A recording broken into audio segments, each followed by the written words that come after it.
This conference will now be recorded.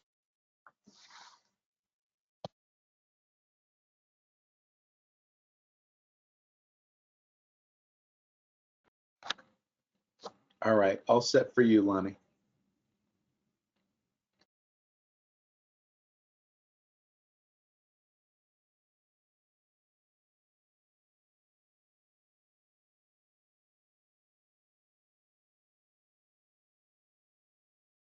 Did we lose you, Lonnie? No, I'm here. I'm here. I'm back. I took your muting very seriously. Good morning, everybody. So let's get the meeting started. Convene it at, I'm looking 9:01 a.m. And welcome. Let's begin by, calling to order at 9:01 a.m. Let's begin. Are there any public comments? Hearing none, moving on to the consent agenda, and there are 3 items. The meeting minutes from October 23rd. Does anybody have any questions or comments on the minutes? No. Okay, so why don't we just get those out of the way? So do I hear a motion to approve the minutes? So moved. This is Eric. Hey, Eric, great. Any Matt. seconds? Oh, great. Okay, all in favor? Aye. Aye. Aye. Opposed? Abstentions? Okay, great. So that's approved. And then the next item, I think, Brian, you're going to talk about this. It's a promotion for Jane, item number 2.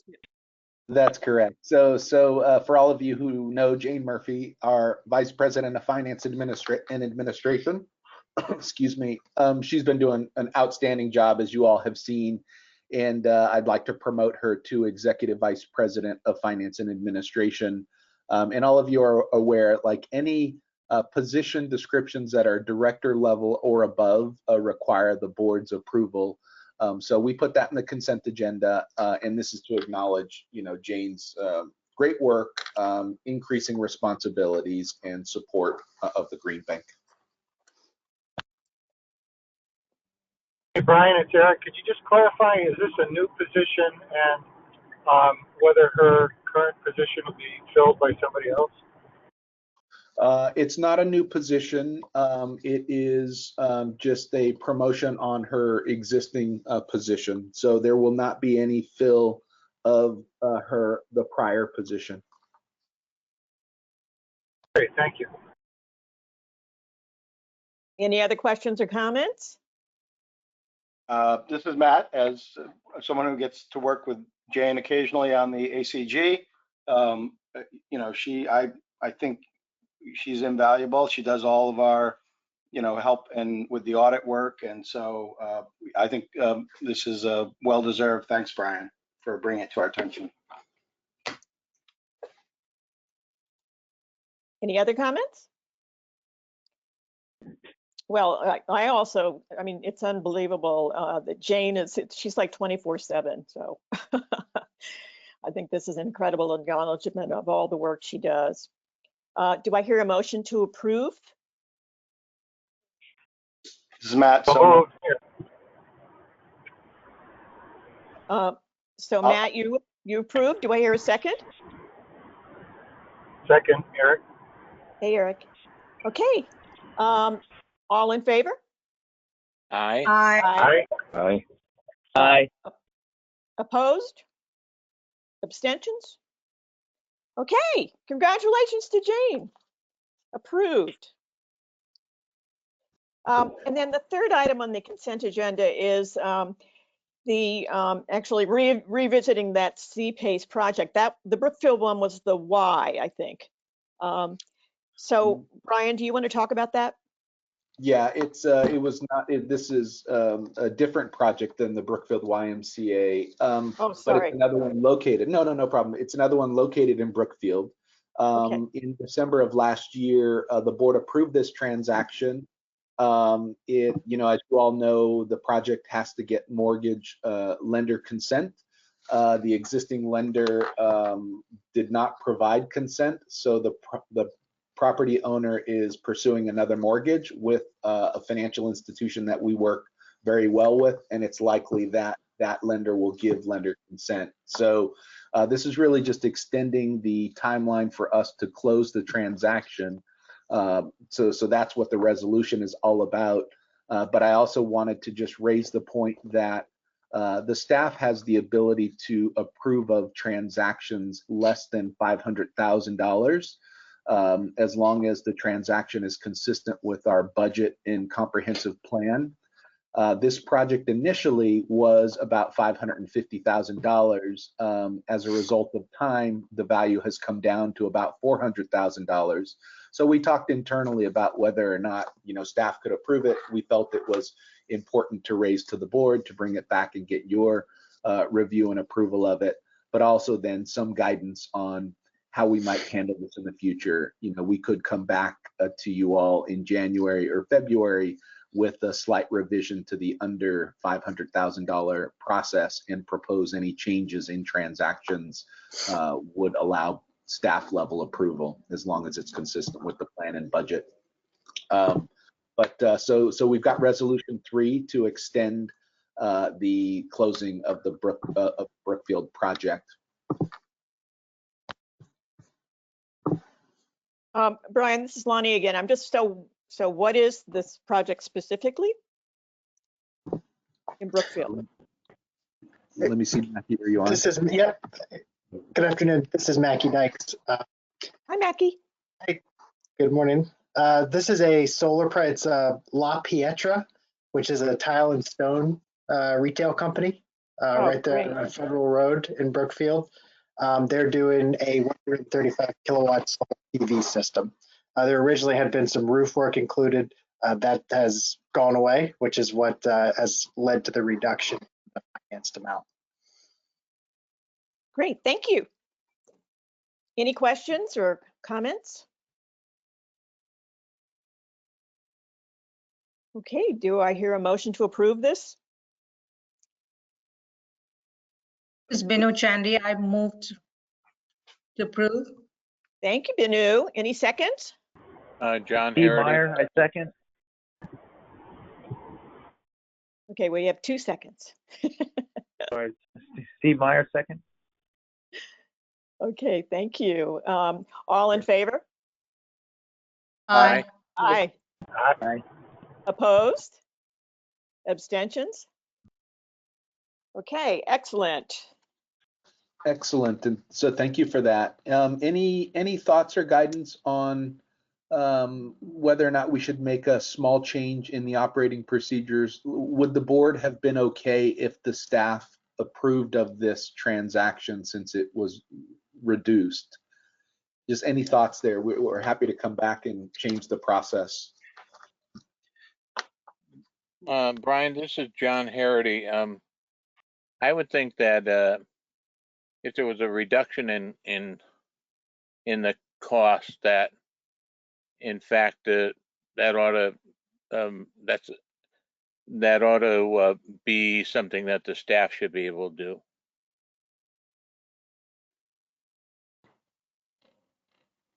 This is Matt. I think that makes sense as well. If we've approved it at a higher number and it's coming in at a lower number and it's consistent, there's nothing defective about it. I don't see why not. Great. Okay. What we'll do is we'll take a look at the procedures on this under 500,000 and no more in aggregate than $1 million. Brian, why don't we take a look at that and come back in January with a slight revision on changes in the dollar value of the project. The same thing if it goes up. We'll do the same thing. It would have to come back to the board if it exceeded that amount. This is Lonnie. I think also, just having been in the legislature, if anybody gets a feeling that maybe you ought to come back to us, when just to kind of, make sure that you feel fully verified that, if anybody has any kind of a gut feeling, gee, maybe we should go back to the board, it'd be good to do that too. But obviously, the staff has expertise, so they would know when that would be appropriate. That's great. Yeah, we have an internal process, and Brian, what we can do is we're always trying to work towards consensus on the staff approvals. So if there is that kind of reluctance from the internal chain, then we'll obviously bring it back. Yeah, be great. Yeah, that makes sense.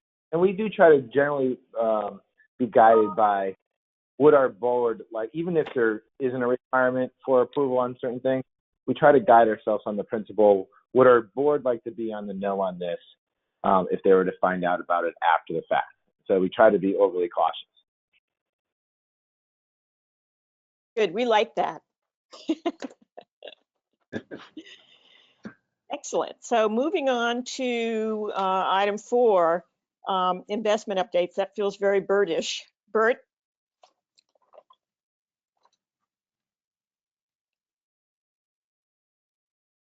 Bert, are you there?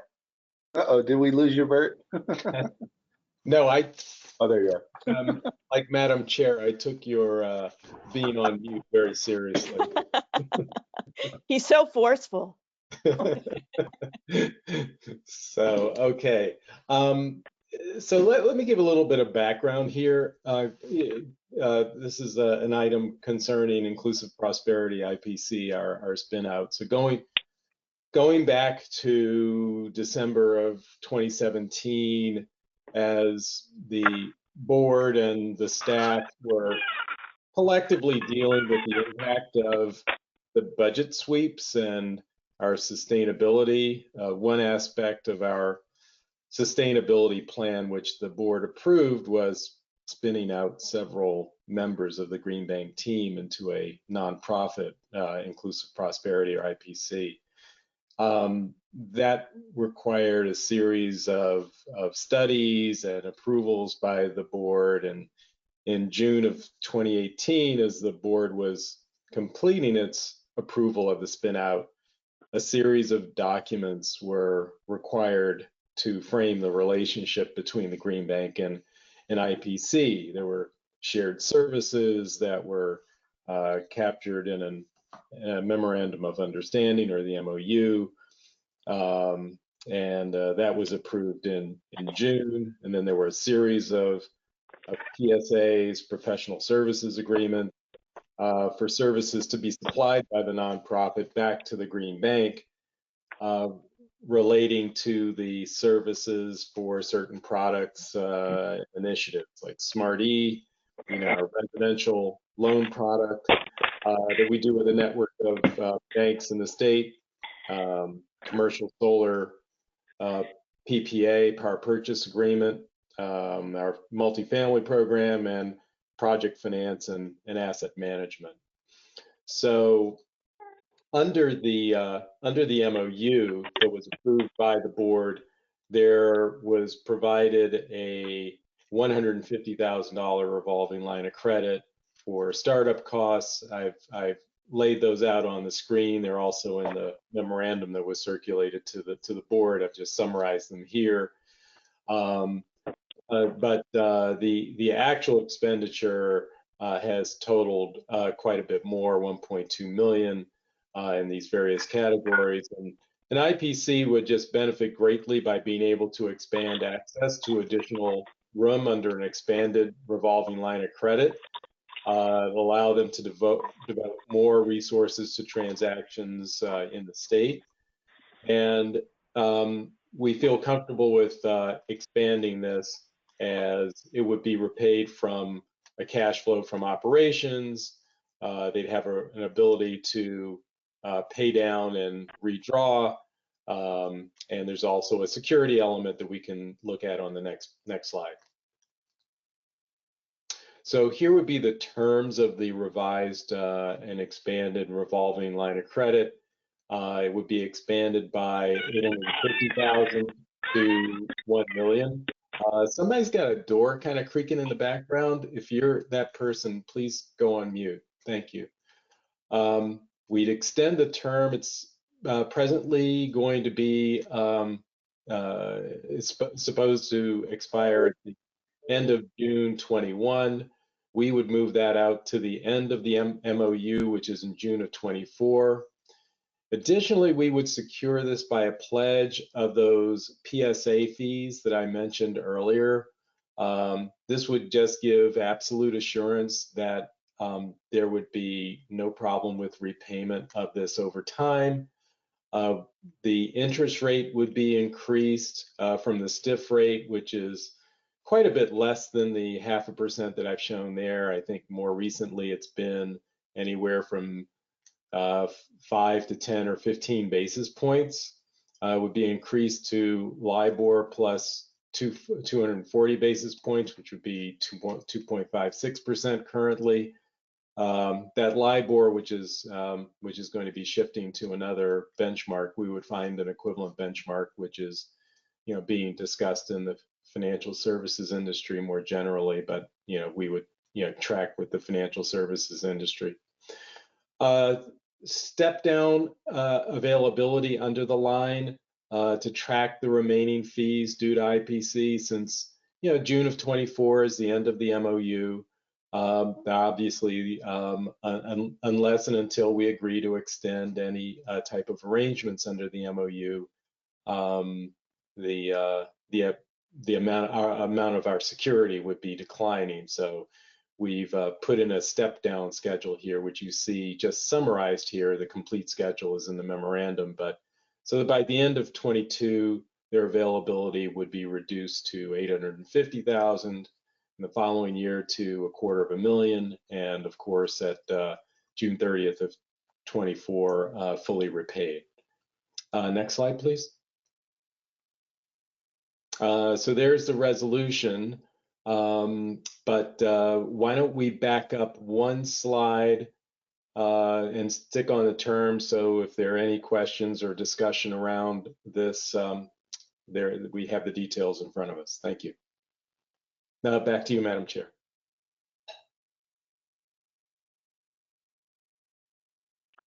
Are you on mute, Madam Chair? Thank you. I was indeed. Are there any questions or comments? This is Kevin Walsh. Just a few questions, perhaps. Bert, could you help me anyway, understand? So we're increasing this revolving line from 150,000 to $1 million. Is that right? Correct. And how do we get our head around the ability to repay that $1 million from service fees, as you said, from the Green Bank?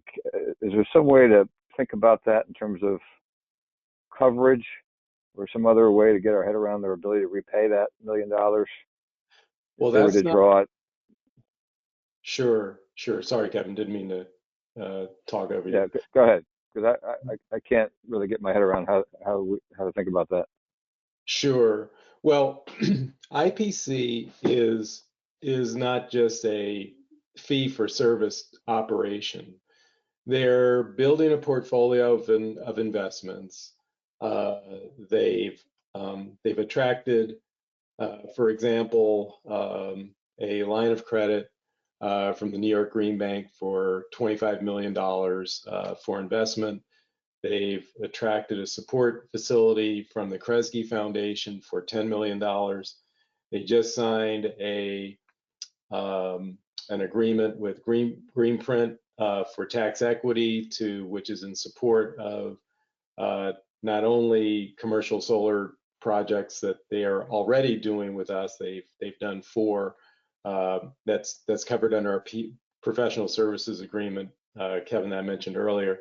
So they're already doing that for us there. So they're building a portfolio of investments, right. And that's going to be growing. So really, the two forms of repayment are from portfolio investments and the returns that come off of that, as well as I mentioned, this will allow them to invest these monies that they have basically been taking out of their own working capital, putting into transactions. Once they finance those transactions under other lines of credit that they are in the process of arranging, including the New York Green Bank, but also others, they'll be able to refunnel those proceeds back to the revolving line of credit, pay it down, but there's a desire to advance and readvance and repay, et cetera. So they're really, three sources of repayment. Two that I mentioned specifically in this presentation. Which is the results from operations, cash flow from operations, security in the service fees that we pay them. So if they don't make payments, we've got recourse to that to, not send money to them, but basically to pay ourselves back from the fees we otherwise would be paying them. And the third amount, or the third category, would be proceeds from other lines of credit that they are, putting together as they go along. They're in growth mode, startup mode. This was all anticipated by the board when it was put in place, meaning that it would take some time for them to get things set up. In fact, the New York Green Bank line of credit took an exceptionally long period of time to put together, way more than a year in discussions, negotiations, documentation, and so forth. So, so that also has slowed them down a bit. So, but they're back on track now in terms of getting ahead, and they're on track with all the things that they're supposed to be doing for us, as was mentioned in the memorandum. They're performing on every aspect of the PSAs that we have in place. So we're quite pleased with their progress. That's great. That's great, Bert. Thank you. So perhaps another angle at this then. Normally in a revolver type arrangement like this, there's criteria that the borrower has to meet to draw on that revolver. For example, if they wanted to, just draw, they're at 150,000 now is the line. We increased it to $1 million. They want to draw another 200,000 on the line. There's specific criteria that they have to meet to demonstrate that they have sufficient means to repay that increase at that time. Is that part of the structure? Yeah, we haven't worked through the specific CPs, but we'll at least have for sure a net assets test. We'll have a review of their forecast of operations and lines of credit and liquidity and things of that sort. So, and also I do sit on the board of directors as well as their investment committee. So I'm able to monitor these things as well. So we're kind of under the tent, if you will. Okay, well that's important, I think, to have that criteria in place, because they have other, to your point, they have cash flow from operations, but they have other lending obligations to meet related to those cash flow from operations, right? That would be senior to us in the waterfall, right? Well, the good thing about where we're positioned in this line of credit is at the parent level, and those other facilities are locked down at the project level. So right, but they have to service the project level obligations first from project cash flows. They do. But right. to the extent that there are net assets up at the parent level, those would be beyond the reach of those creditors. Understood. Okay. Well, I think you answered my question. I think there just needs to be specific criteria met before they can draw on the revolver, right? They couldn't just, we agree to increase the revolver to $1 million today. They just can't draw $1 million the day after we approve it without meeting specific criteria that you're going to impose. Noted. Thank you. Great. Thank you. Are there any more questions? This is John Harity, not a question, but a comment. I just think that their work is essential to the overall success of what we're trying to do, and that their survival is therefore essential. If this helps them do that, then I think it's a step that we need to take. John, this is Kevin. I don't disregard that at all. I just want to make sure that we're doing this prudently. This is a meaningful increase in the revolving line of credit, as you can see. Oh yeah, no, that was not a comment on your questions. It was just a comment on the organization itself and its importance to our mission. Agreed. Yeah, no, this is Lonnie. No, Kevin, your question was much appreciated. And I think it was a very good point to make that, it can't just go out the door. I mean, that allowed Bert to, and it's important to know also that Bert's on the board. So that's incredibly helpful. Absolutely. Yeah, and this is Matt. Yeah, no, I would just chime in, and maybe Brian, there be any way like we could have an offline or optional? I mean, do you think Carrie or someone at IPC would put together a sort of what's up since the spinoff? We all, as it gets further back, we don't have the same level of contact that, for example, Bert has. And for those of us who might want to know more, maybe there would be an opportunity to do that, or maybe we should just listen in on one of their board meetings. But just a thought. Yeah, Matt, a good suggestion. So this kind of brings us all back to December of 2017, right? When we reviewed and approved the sustainability plan, and this was the third pillar, was the creation, the co-creation with DEEP and the Kresge Foundation of the nonprofit to serve our LMI market interests and in trying to take the model to grow, take our best practices outside of Connecticut. So we're in the third year of the PSA now. There's a 6-year MOU that Bert was referring to.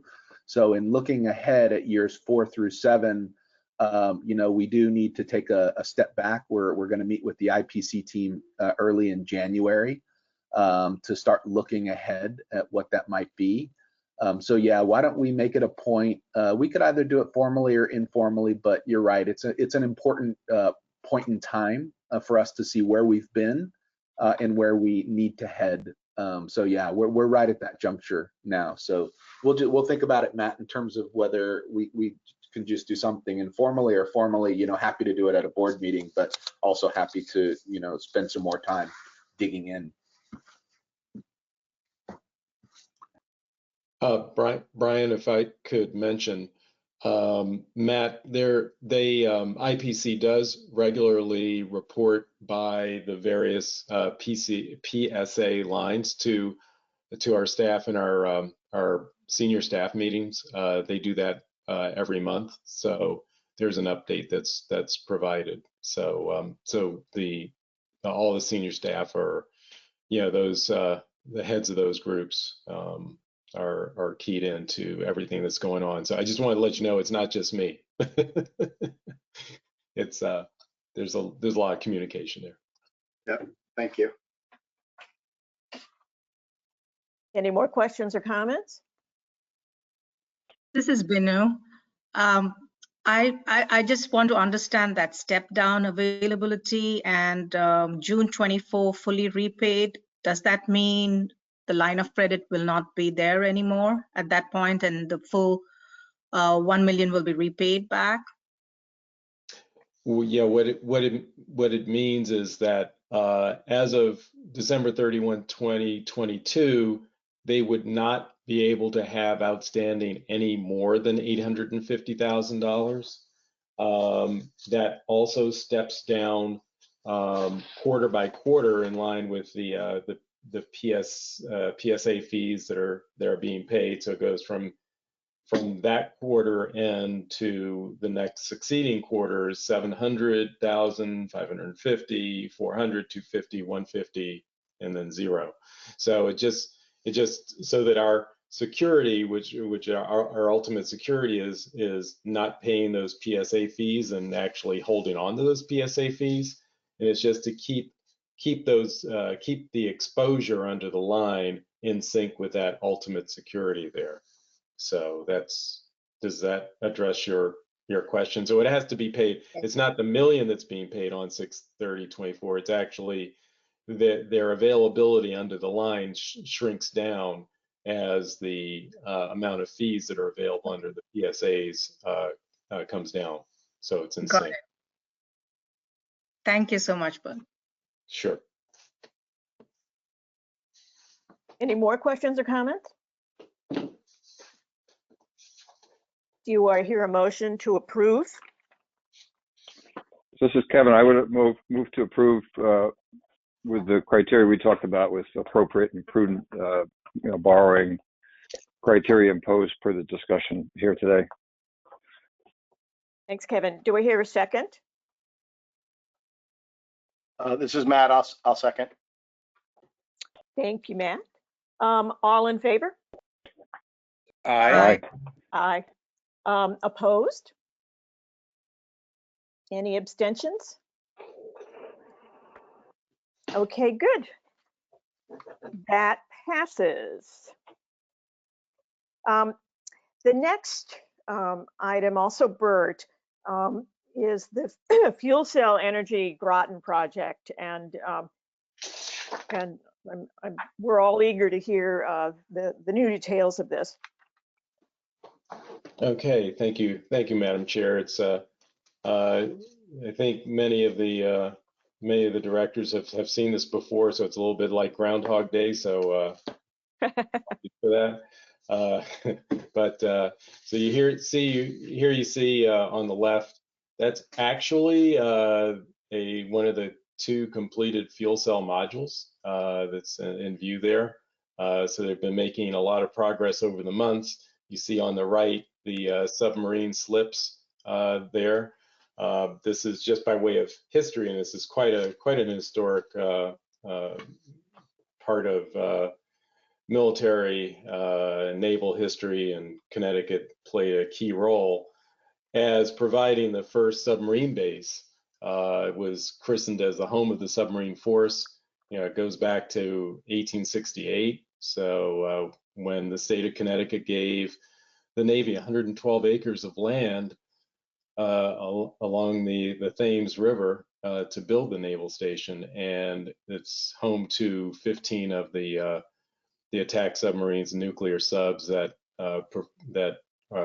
form part of the nuclear triad that protects our country every day. Many members of the military and their families are there. So you see 7,500 personnel. Actually, I understood that the daily people working at the base is about 10,000. So it's really quite a substantial part of the Connecticut economy. The base is also host to the Naval Reserve units, an Army detachment, and host of Department of Defense and civilian personnel and contractors. So big installation there. Next slide, please. So the project, as you might recall, it's a 7.4 megawatt fuel cell. The objective here is to provide resiliency for the submarine base. Each of those submarines, when they pull into port, even when they're in port, they draw upwards of 1 megawatt each, and so it's a substantial draw on the local grid, which is Groton Public Utilities. So they are forming actually a microgrid to insulate the base and provide 24/7, 365 resiliency for it. That's actually going, the DEEP has conferred a grant for the project. So that's actually not going to be in place for a number of months because the fuel cell has to be complete. So they have been in the engineering and planning phases for that, but that won't get underway until, in any material sense, until after the fuel cell has finished its commissioning phase, which would be in February when it reaches commercial operation.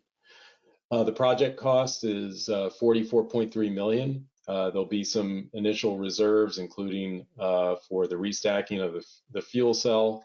That brings it up to $51 million in terms of cash needs. The project cash flows are over 20 years with a PPA with CMEC, the municipal utility superstructure. and which is rated AA- by Fitch, so excellent off-taker. And it will actually benefit from RECs, but they are not ZRECs. They are just RECs which are contracted in the market. You can do those a few years ahead of time.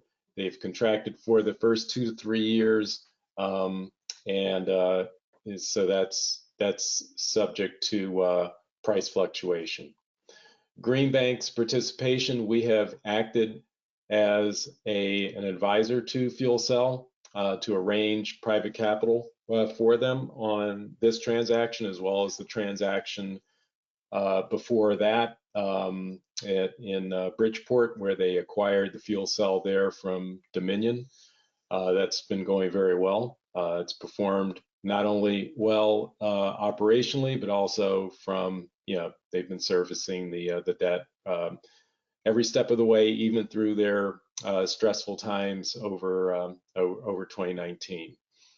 The senior lenders would be providing 2 tranches of debt. Liberty Bank would be providing a 7-year term piece. Amalgamated Bank would be providing a 14-year term piece as designed. Both of those pieces are subject to credit approval, and that credit approval is waiting approval by this board to the proposed Greenbank exposure, which would be an $8 million term loan secured subordinate to the senior lenders. Originally, that was $5 million, but we stepped it up to $8 million to compensate for the additional amortization that is needed to pay out Liberty in the first 7 years, and that would amortize over a 20-year term, but with a cash sweep, it effectively becomes a 15-year term. Next slide, please. So I just wanted to put on this slide just a comparative view of where things were in the original structure when this came to the board more than a year ago, back in 2018. You see on the left, there was no tax equity involved in the equation, but now there is $15 million of tax equity, which is closing this month, in fact. So that a portion of that $15 million in capital will become available this month, and together with the $20 million from the senior lenders and the Green Bank would provide $35 million toward the facility, other than what FCE is presenting. And you can see that as a result of being able to raise tax equity, notwithstanding the fact that the debt has come down somewhat, their equity investment has been reduced by about $10 million. So that gives them $10 million to put towards some other projects, including a project in Hartford and a project in Derby that are coming along, as well as they've got projects in the New York LIPA area, Long Island Power Authority, that are coming along, as well as projects in California and actually other uses for cash in Europe, as well as their Asia operation. Next slide, please. So here's a structural diagram. The way the project is being financed now that there is tax equity involved is through what's called a partnership flip structure. So you will see that that big yellow shaded box shows Liberty, Amalgamated, and Connecticut Green Bank lending into the fuel cell holdco, which will have a security interest in the cash flows from the Groton fuel cell station, and with a blue box that is connected to East West Bank, which shows that is the tax equity investor that's coming in. Additionally, for the Green Bank, because we're lending against some of the RECs that are not fully contracted, to make us whole, we're taking a pledge of revenues from another project, the UC, University of California Irvine project, which is up and operating and throws off about $750,000 a year on average in free cash flow. That project is owned outright by FCE, and they were able to buy that project out because earlier in the year they raised an amount of equity that allowed them to take that project back and buy out the financing parties there. Next slide, please. So here's just some points on risk mitigation. We are subordinated, but we do have a collateral assignment behind the senior lenders of anything that comes through on the PPA with CMEC, which again is rated AA-, as well as the RECs, some of which will be contracted for a few years and others will not. The pledge of the cash flows that I just described from the other project, that this is being structured to an overall debt service coverage ratio of 1.2 times, which is the same as the senior debt requirement. So we're keeping those UC Irvine cash flows separate from the senior debt package. So that is security that is available only to us because we're lending against a portion of the project, meaning not only the PPA revenues, but also the RECs that are not contracted, fully contracted. So that's the reason for us, taking that additional security there. The way that works out in terms of all the math is a 1.2 times ratio. If you were to add all those cash flows together and take all the debt service requirements, we've engineered this to a not less than 1.20 times. In many periods, it's actually well above that. We've also engineered a 50-50 cash flow sharing with FCE so that during the first 7 years, which is an interest-only period, we actually amortize down approximately 1.6 million. And with that cash flow sweep still in place thereafter, and engineering in a firm amortization profile, we actually amortize in 15 years, even though it's a stated 20-year term. There's significant equity that's being put up, $34 million.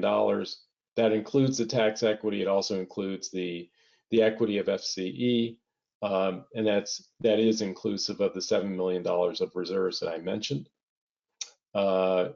Funds would not be advanced until we reach commercial operation date, which is mid-February, after all conditions precedent are met. And there's a 20-year O&M agreement with FCE to maintain the project. There are performance requirements with CMEC that they need to attain. So we have the benefit of that. And in this particular case, there is no gas fuel risk. It's basically a tolling contract. So that works out well. Although, there's the various ways to protect yourself on fuel risks. So that's not a particular concern generally, but we don't have to concern ourselves with that here in terms of forward contracts or anything like that. Next slide, please. So here are the milestones that we're looking at. As I mentioned, tax equity is being closed this month. Quickly moving to senior lenders, going to their credit committee, knowing what the Green Bank is able to do in the structure. Documentation would proceed in January and close in mid-February.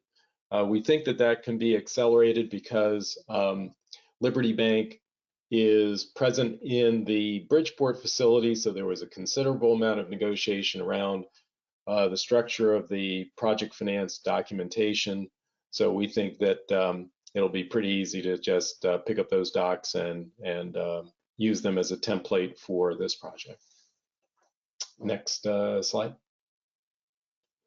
And here's the resolution. Part of the resolution not only is for the $8 million, which is on a strategic selection and award, the criteria of which were contained in the memo that was sent to you, also approves a participation, should that come about, by APC in the credit facility not to exceed $3 million, which would be a good way of offsetting some of our risk. Although, having said that, we're perfectly comfortable with retaining the entire transaction. And that's the end of the presentation. But so I asked, could we back up 2 slides, I think? 1, 2, yeah. So let's just stick right there in case we want to have a discussion around any of these items. Back to you, Madam Chair. Thank you, Bert. Does anybody have questions? If I might say, I'm sorry, didn't mean to talk over you. One thing I failed to mention is that FCE has really, I did mention that they raised some equity earlier in the year, which enabled them to buy out the UC Irvine financing that was associated with that project, which is why that is free and clear. They had a substantial equity raise that was managed by JP Morgan for them. That closed on December 4. It enabled them to entirely retire their funding that they received from Orion Energy Partners a year ago. That funding a year ago was very critical to sustaining project development for FCE over the last year. But beneficially, the stock price of FCE has recovered substantially. You know, there's really been a lot of attention given to just about anyone who is in the business of hydrogen. And these fuel cells, you know, run on, you know, hydrogen that's derived from natural gas. But that enabled them to raise a substantial amount of equity on December 4, about $162 million. That gave them the money that was needed to retire the Orion obligations that were about $87 million. As a result, they're sitting on a very substantial $230 million in totally unrestricted cash at this moment. So they've got a good project war chest, if you will, to help them deal with their billion-dollar pipeline of activity that they're facing, and also on an operating basis, their EBITDA or earning before interest, taxes, depreciation, and amortization has turned around quite nicely as a result of the cost reductions and restructurings that they have put in, and they've also benefited from a joint development agreement with ExxonMobil Research and Engineering for carbon capture, which is very promising and continues. And that's a very strong relationship. And they have some other initiatives that were mentioned in the memorandum that are helping them turn the corner. Their latest 9-month period, if you correct for the substantial ExxonMobil contract, if you take that out, their 9 months in the prior year, they lost $36 million on an EBITDA basis. That is down to only $8 million for the same comparable 9-month period. And they're looking to be positive on an annual basis, I would say, within about 2 fiscal years, and probably on a quarterly basis, potentially in the next fiscal year, which I believe they have just started, because I think October is the end of their fiscal. So there you go. I just wanted to give you that additional information, that we're quite pleased with the way Fuel Cell has been able to turn around, source additional equity. They're now free and clear. In fact, there are only 3 lenders at the parent level right now, and there's a limited amount of project leverage that they've raised, but at the parent level, there are only 3 lenders. That's DECD, the Green Bank, and Liberty Bank with a PPP loan, which is we think is going to be forgiven under the rules of the CARES Act. So so with that concludes my presentation, and happy to address any questions from the board. Are there any questions? I should just say, Bert, that while you were talking, their per share price went from 8.57 to 8.80. Just so you know. Keep talking, Bert. Anybody? Sell. Does anybody have any questions or comments? Madam Chair, This this is is Pat. I just want to say I'm going to recuse myself because we represent some of the parties and the shipment represents some of the parties. So I'm going to put myself on mute. Okay. Anybody else have any abstentions or questions or comments? This is Kevin Walsh, if I may. Bert, first, congratulations. I'm sure you had a hand in helping them raise the tax equity. So that certainly helped take some of the pressure off the cap structure here. But I was curious, I see the senior lenders, Liberty and Amalgamated, decreased their commitment to the project by almost a third, or by exactly a third, from 18 million to 12. What happened there? What's that all about? What that is about is that Liberty, that's really all Liberty. Liberty does not want to take, these fuel cell modules have to be restacked after 7 years. They degrade and then they have to be restacked so that you keep them above, that minimum threshold of performance. They just didn't want to go through restack risk on this. They do not have restack risk on the Bridgeport facility. They did not want to go to credit committee to have to explain and restack risk in year 7. So they said that they were happy doing 12 million on the transaction for 7 years, and we said, well, if Amalgamated agrees to do a longer period, would you have any objection to that? They said absolutely not. They're willing to do it. That's fine by them, and we can be senior side by side. But that's the reasoning there. But then what that does is that constricts the cash flow in those first 7 years, which is why we had to shift to an IO with a sweep. Right. And the revenue side of the equation on this project, remind me, I see we've got a fuel pass-through, which is great, for toll, as you mentioned. How is the electricity priced here? Is it priced to off of natural gas or to spot market, or how is? No, it's priced. It's a 5 cent plus an escalator, 2.5. It's that simple. So it's fixed with an escalator, even though correct. But that's just for the non-fuel component of it, right? The fuel, as you said, to pass through. Correct. Absolutely. Okay, that's great.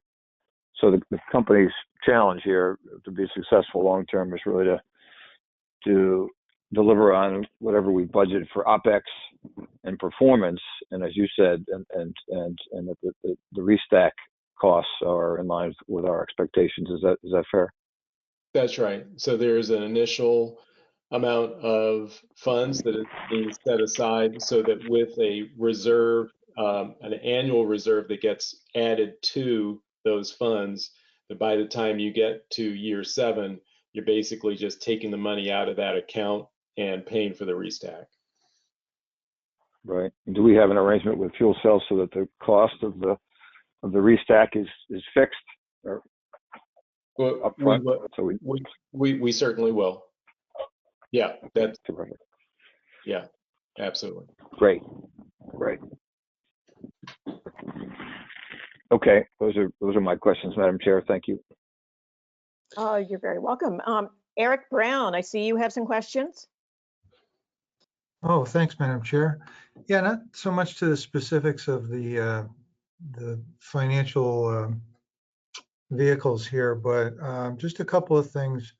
I'm not familiar with the relationship between Groton Utilities and CMEC, but you said we were talking about, megawatts of load here, and it sounded like that was being shifted from Groton Utilities to CMEC. I don't know if Groton Utilities is part of CMEC. I guess my question is there some sort of, economic disruption that this might instill in the region? I'm not sure I'm not sure I understand the. Well, in other words, if Groton Utilities now has these guys as a customer, and they're selling multi-megawatts of power to the sub base, and again, not understanding the relationship with CMEC and Groton Utilities, but in other words, is Groton Utilities losing, you know, 1 or more megawatts of customer? Oh, no. revenue? The power, yeah, so let me make sure that it's clear. It is written in the memorandum, but let me make sure it's clear. The subbase gets its power today from Groton Public Utilities, which is under the umbrella of CMEC. It is. Think CMEC is the holding company. All right. Okay. There's several municipal utilities that are under that umbrella. So they get their power from Groton Public Utilities. Okay. They will continue to get their power from Groton Public Utilities.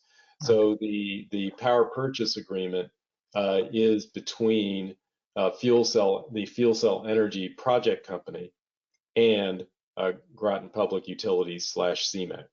So GPU is not losing a customer. This is a perfect relationship. Yeah. Great.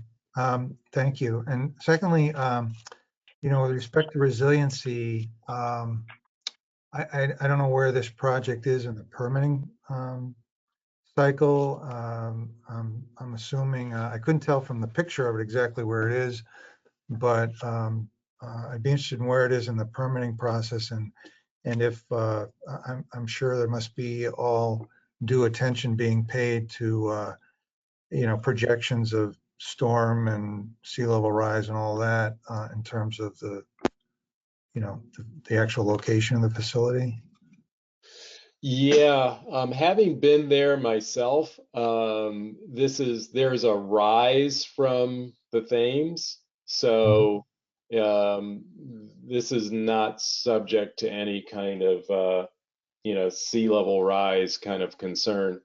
But as far as the permitting process, there are no permits that are required to be cleared for the fuel cell part of the project. There could very well be permit issues that are required for the microgrid, but in that particular case, that won't concern our project's ability to this project's ability to derive revenue from GPU under the arrangements. Those really stand apart and are not part of this project in a contractual sense. So that's something that's being added on, bolted around on the outside, if you will. So that's something that's being managed by the base and GPU and the providers of the microgrid, not fuel cell energy. Okay, great. And then lastly, the last bullet on this page here, you've got no natural gas or fuel risk.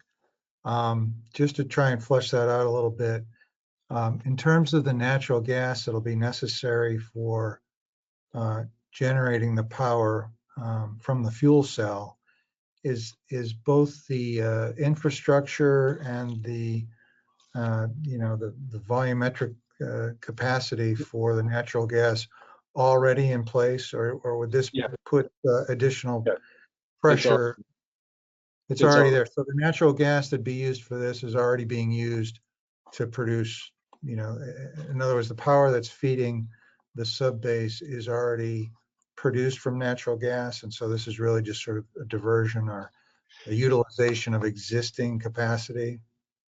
I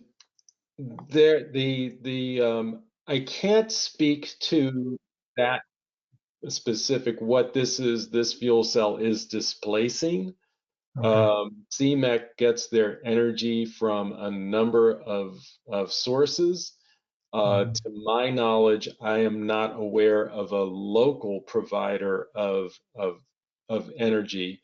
All I can say is that so from just what it's displacing, I don't think, to my knowledge, I don't think it's displacing any other power generator, on the gas service line. It certainly is displacing some power that is being currently acquired by CMEC from various sources in the New England ISO, New England Independent Service Operator area. So, which is substantially natural gas once you get above, the nuclear base load. All right. Okay. Yeah, I guess that I was just wondering, if the project had required any additional natural gas infrastructure or, natural gas itself being sent to the region, but it doesn't sound like that's the case. All right. Thank you very much, Bert. Great presentation. Okay. Thank you.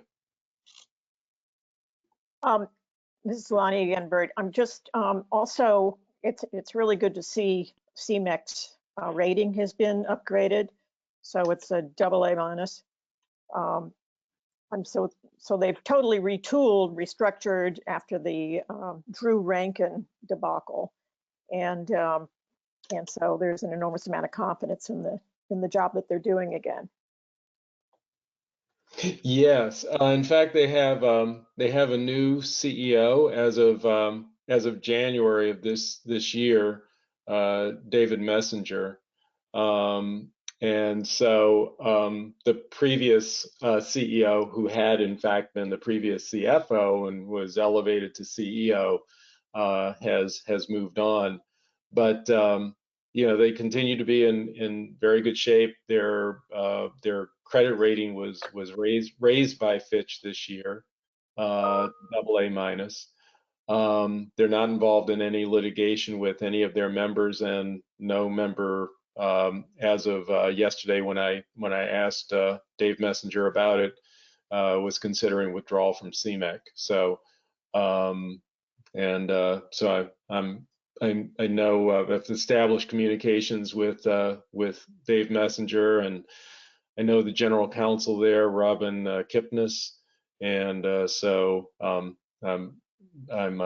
only a phone call away or email away from anything that should happen. But I think they're on a good track right now. Good. Any more questions or comments? This is Mike. Can I jump in, Lonnie? Oh, sure, Mike.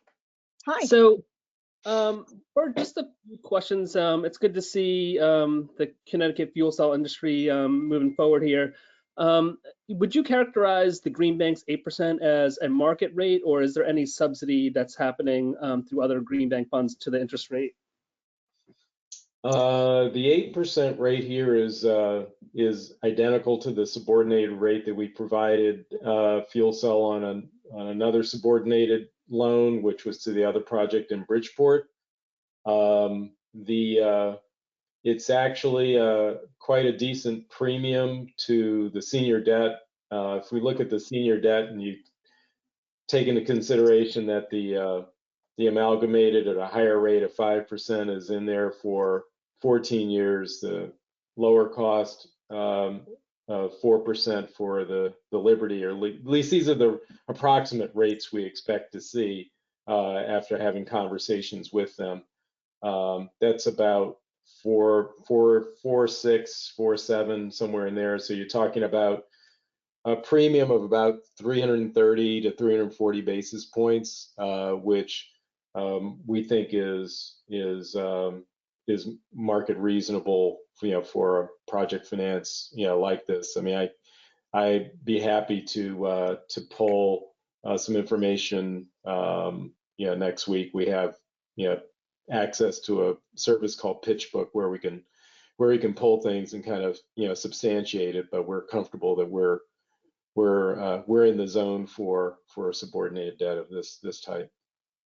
Gotcha. Okay. No, I think that answers the question. Thanks, Bert. I mean, I think, just as a general matter, it doesn't sound like it applies to this project, but, I think we're in discussions with some of the municipal utilities about the extent to which, they're not supporting a lot of the public policies of the state because they don't pay into things for like the support of Millstone. And so, we're just want to make sure that, ratepayers from other utility companies, the IOUs, are not sort of like subsidizing projects that are, going to these municipals. Oh, gotcha. Mm-hmm. Any other questions or comments? Oh, go. Hi, Lonnie. This is John Harity. I just wanted to say that I think support of this project is really fulfillment of a pledge under Governor Rell as part of the Save Our Subbase whole movement when the government under the BRAC Commission was looking to close Groton. And at that time, the state of Connecticut pledged, one of the things they pledged was to bring fuel cells to the subbase so that they would have a resiliency in the event of a blackout. And I know fuel cell energy pretty well. About 15 years ago, a man named Elliot Ginsberg, who many of you may know, the head of CCAT, who has since passed away, unfortunately. Elliot and I began a fuel cell coalition that was sort of facilitated by CCAT, and Fuel Cell Energy has been involved in that, and they remain, I believe, the largest manufacturer of a kind of a green technology in the state. So I think that if the terms are right in terms of the business deal, that it's a good thing for us to be supporting them as a major manufacturer of green technology in the state. Thanks, John. I know too, this is Lonnie again, we really fought to bring the Nautilus back. So we now have a museum there and a library as well that a lot of people who were interested in this sector and the creation of the first nuclear subfleet and the first nuclear sub come to visit and study and that kind of thing. So it's an area of pride that we should be supporting. Any more questions or comments? Madam Chair, this is Binu. Since DCD is a senior lender, I will also be abstaining. Okay. So that's two abstaining.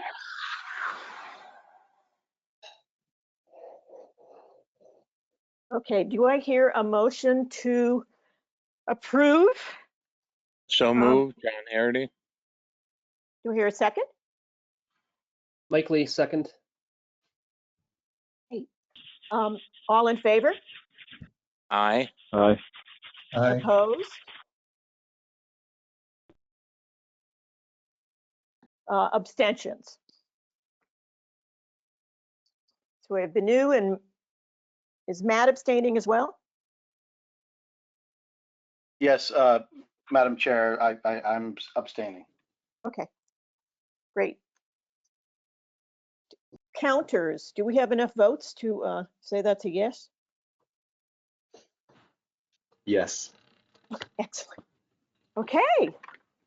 Thank you, everybody. Madam Chair, Kevin Walsh here. Sorry to interrupt, but I need to drop off. But thank you for a great discussion as always. And happy holidays, everyone. Happy Thanks, holidays, Kevin. Thanks so much. Thanks, Kevin. Thank you all so much. Bye-bye. Okay, we're moving on to financing program updates and recommendations. And that looks like Mackie Dykes. Yes. Good morning, everyone. Mackie Dykes again. I'm Chair. This is just an update. There will be no recommendations or resolutions to pass or anything. But wanted, since we're right at the end of the year and getting close to executing all the contracts for all our municipal and state PPA projects, we just wanted to give an update on where all that stood. So this is both the what you could call lead by example, which is the state's renewable and efficiency efforts, as well as our municipal. Kind of branded all this under our solar map program, which started as the solar municipal assistance program. It's been a success, so and we like the offering. So we've expanded it and renamed it the Marketplace Assistant Program. So and then have different flavors of it. So solar map for state government, solar map for munis, and we'll look if there's opportunities to expand it to other sectors. Next slide. So just to remind you of what the program is, it's essentially a customer acquisition or solar development channel for the Green Bank PPA. So for years, we've offered financing to off-takers through our Green Bank PPA.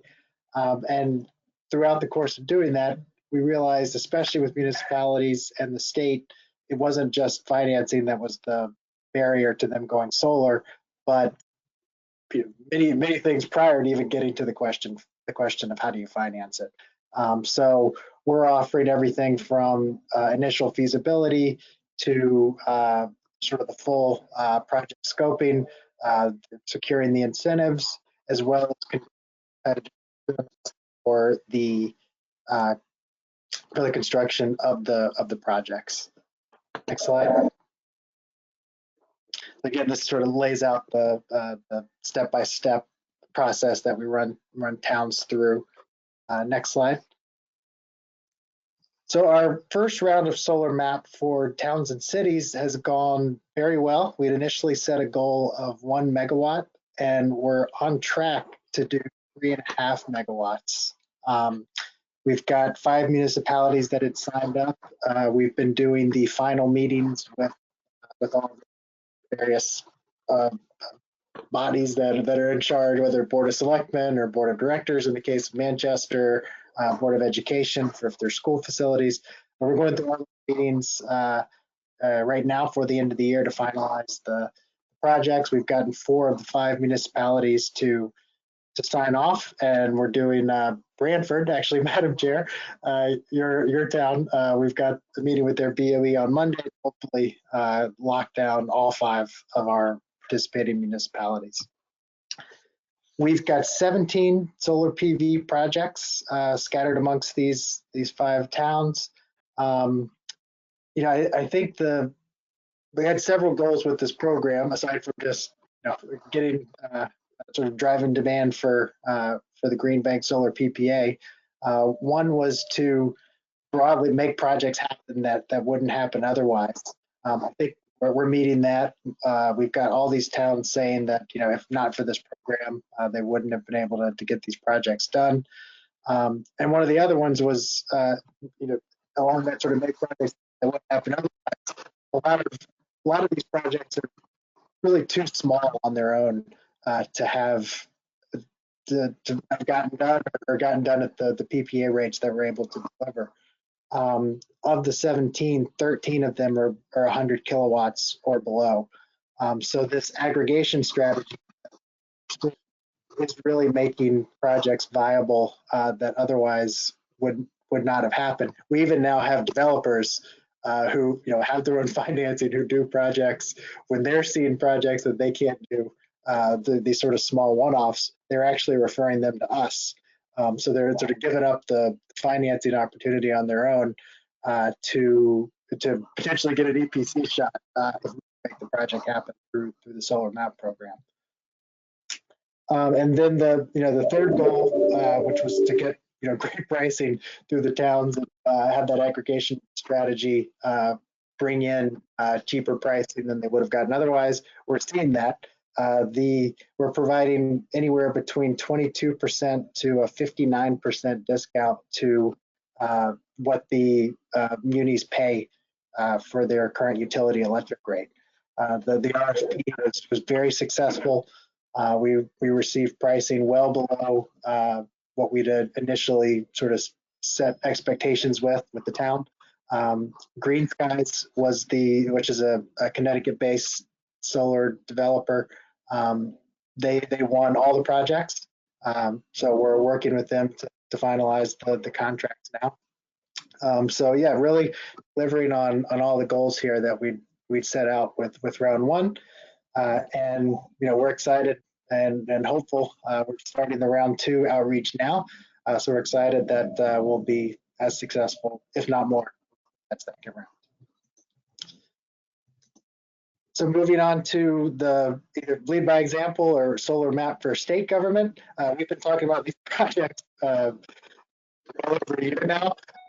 We are in final stages of negotiating the PPA with the Attorney General's office. We're told after back and forth over the last few months that what is in front of them is expected to be the final, and I think we'll have that approval and before the end of the year. So at that point, we will execute all the PPAs with the agencies and finally get these projects moving. This is it's a great opportunity for the Green Bank. This is 19 million in total project cost.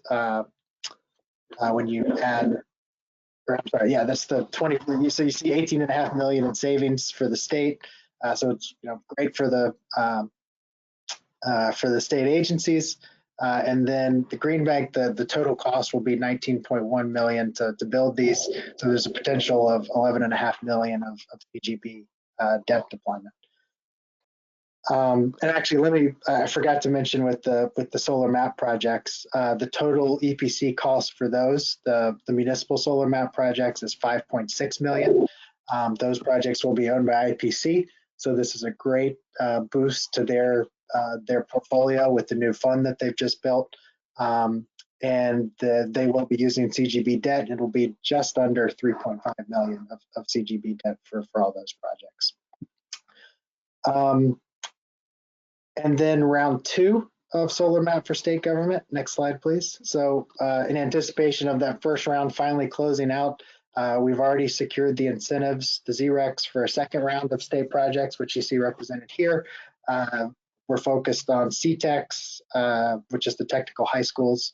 We've got another DEEP project, or a few DEEP projects, as well as DOT. Their headquarters right there in Newington. This will be a very prominent project there, very large, 2.3 megawatts, ground mount and carport. So that'll sort of, I think, be the centerpiece project of this portfolio. Again, a nice size here, just over 10 megawatts, and another great opportunity for Green Bank deployment. Assuming we get the same, we still got to RFP these, which we plan to do Q1, calendar Q1 of 2021. But assuming we get similar costs to round one, you're looking at just under 18 million, so about $10.5 million opportunity for Green Bank debt. So yeah, that's the update on our solar map program. Like I said, we'll be executing contracts under the authority the board's already given us for the PPA program for all the municipal projects.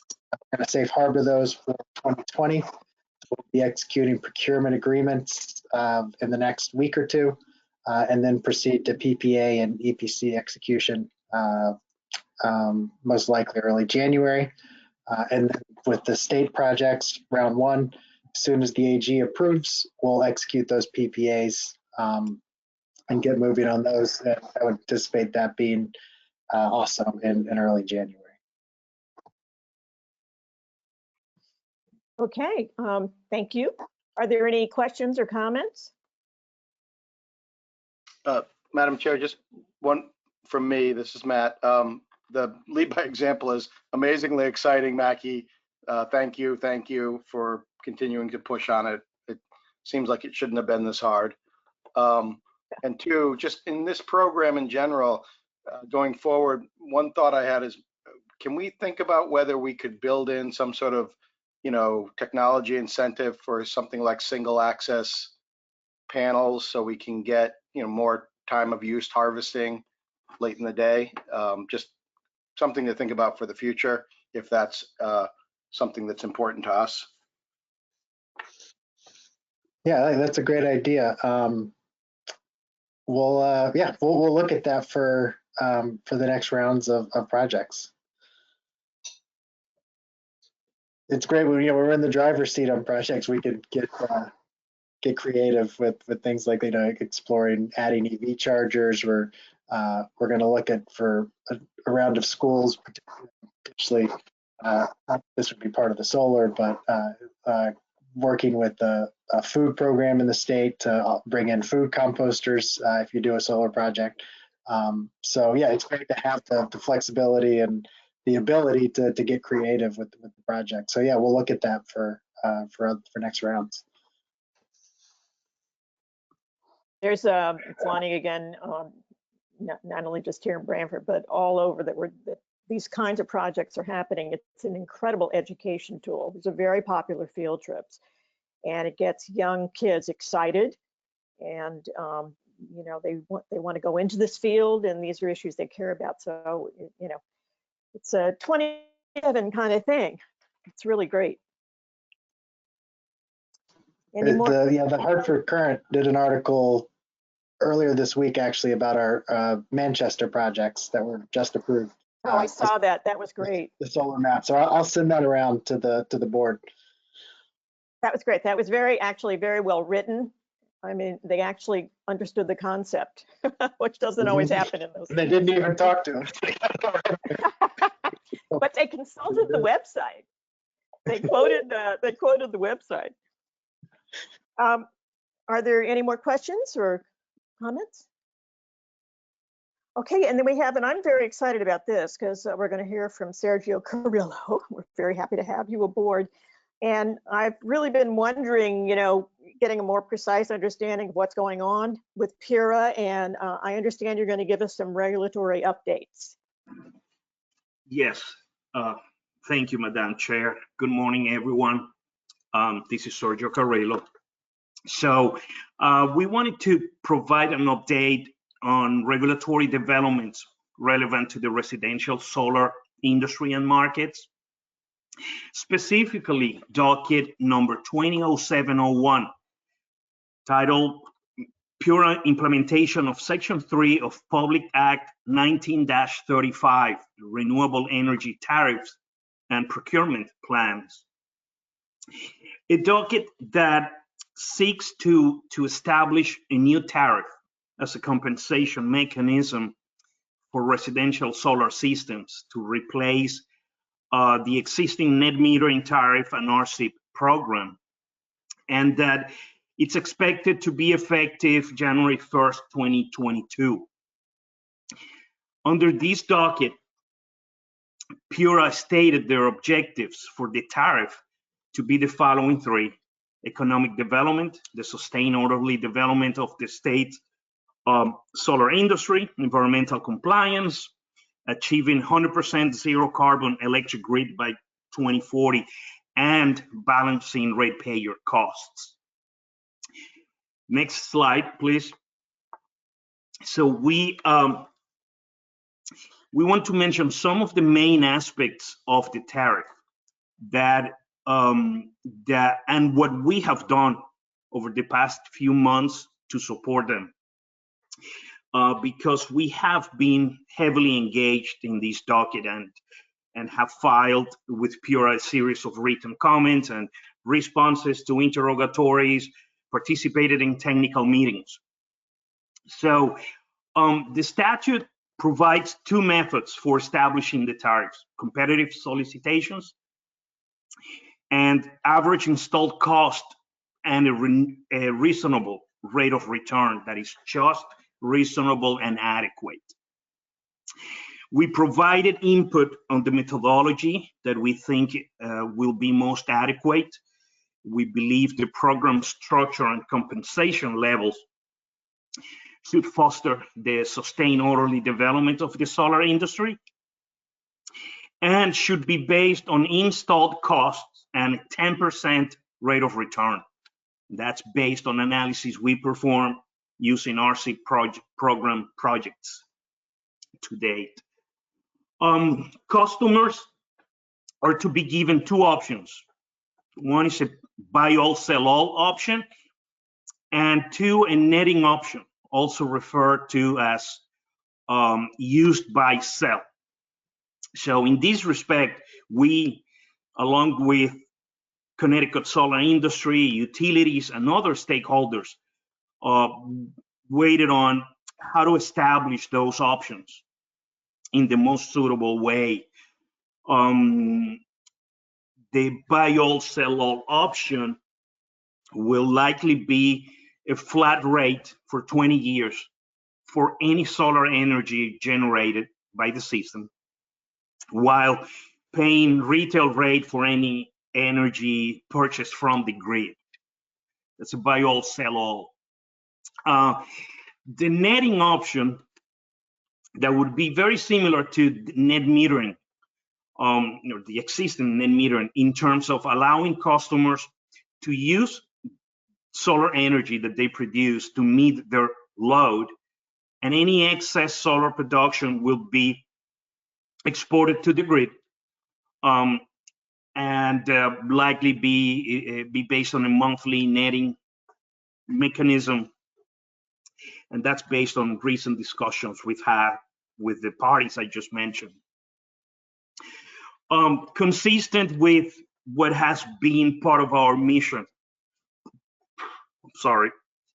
we're also advocating for a tariff that supports adoption of solar among low and moderate income households through a tariff adder, which would be consistent with the higher level of compensation we have provided to LMI PBI projects.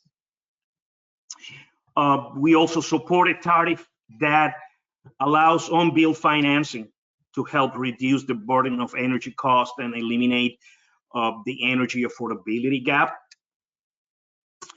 And a tariff that encourages adoption of battery storage. So these are some of the aspects that will be addressed in the decision by PURA.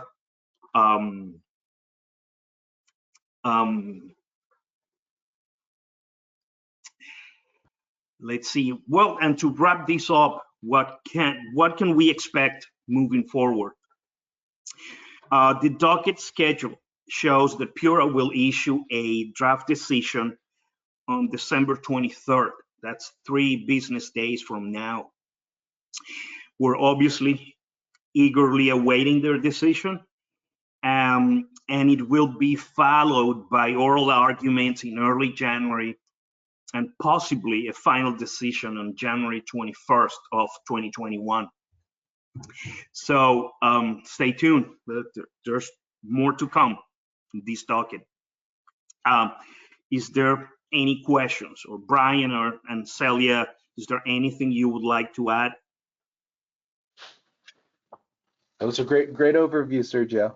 It's just broadly, as the board is aware, and specifically as our chair is aware, everyone is focused on the transition of the market from net metering to a tariff-based form of compensation, starting potentially January 1st of 2022. So, we've taken a very active role in this docket to ensure the industry is being handled, with the expectation that at least the same amount of volume, if not more. We always want to see growth in the market. Growth is good. That's economic development.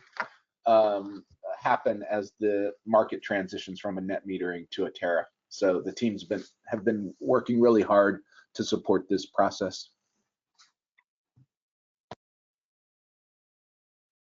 Any questions or comments? Thank you, Sergio. I don't suppose you have any gut feeling of where Pure is going to go. Yeah, I not think you really. care to share.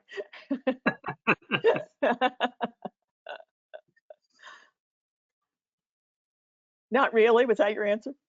Mm-hmm. Yeah. That's good. Anything can happen.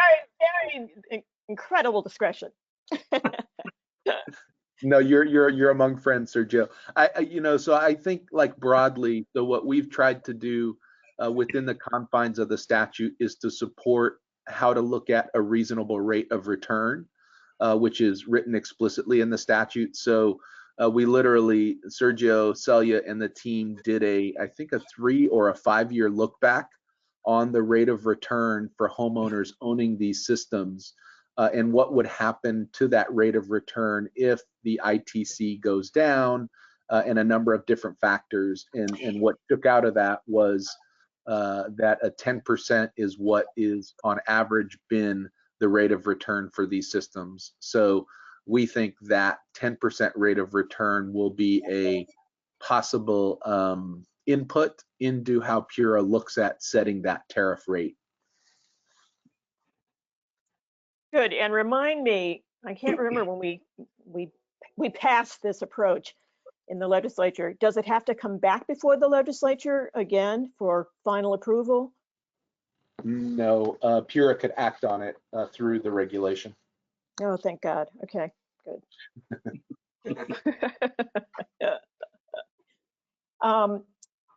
Okay, so if we have no more questions on that component, I see that Brian, there's other business you wanted to talk about?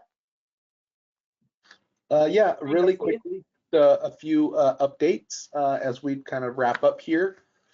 Just a couple of things. We provided into the board packet for this month the draft annual report. This is kind of like a future world post-COVID kind of vision for the world, was what Rudy and the team assembled. So it's got our mission of confronting climate change in the context of the COVID theme. You'll see a lot of great impact metrics in there in terms of, our foundation, which is driving more investment into the economy.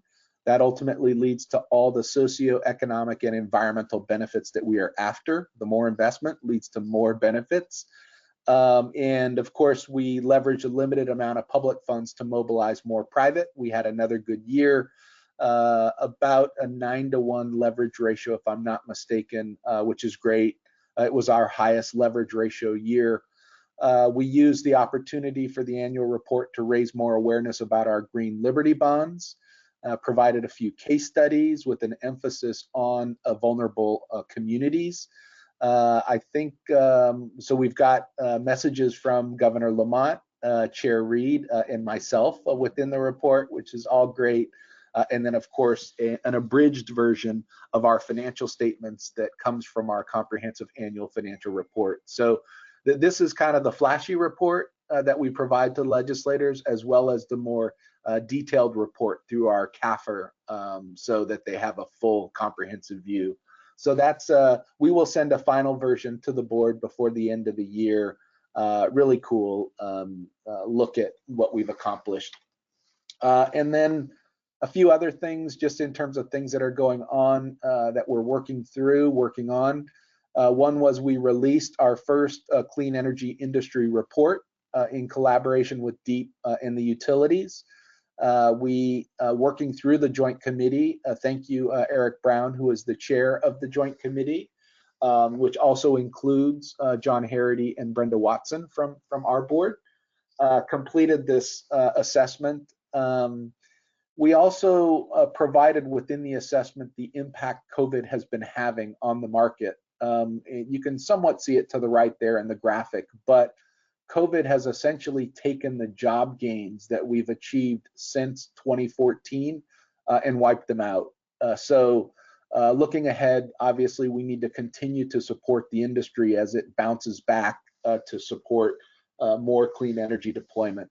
We're now working through a statement of work with our utility partners in DEEP for a 2021 study. We're excited. Bert talked a little bit about this actually yesterday at our staff meeting, but we have recently announced our validated carbon offset project for EV recharging stations. You might all recall that we took on an effort with the Voluntary Carbon Standard to develop a methodology that would create offsets in this market. We're the first to have a collaboration of a number of different partners who Matt Masunis on our team is leading this effort, is bringing them all together to aggregate their EV recharging stations. And hopefully we're going to go to the market in the new year to sell those validated carbon offsets. We're excited to see that off and running, kind of the first of its kind anywhere in the world. And then lastly, as we're all looking ahead at the incoming administration and potentially no telling where Congress will land, but the National Climate Bank Act, as we've been raising awareness over the last year, we submitted the capital needs for Connecticut just to kind of put a marker in to the Coalition for Green Capital. You all know Reed Hunt, who was our former board member, is leading the legislative effort at the national level. We put in a request for Connecticut of $1.5 billion of federal support through that program, should it be approved by Congress. The Clean Energy and Sustainability Accelerator is also known as the National Climate Bank. That's what it's been renamed. It's passed Congress, the House twice, and the hope is that it will become a part of a recovery stimulus bill. And we focused, as you can see in the materials, around a number of things, but we wanted to ensure resiliency by supporting microgrids. We wanted to support the transition of our low to moderate income families from fossil fuels.